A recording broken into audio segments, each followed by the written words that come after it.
I chop you up in a meat grinder, and the only thing that comes out that's left of you is your eyeball, probably dead.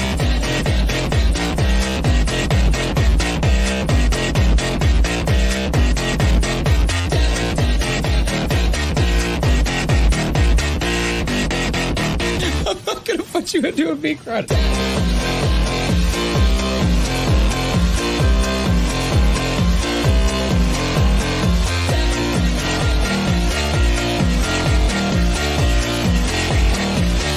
It wasn't an instant kill move.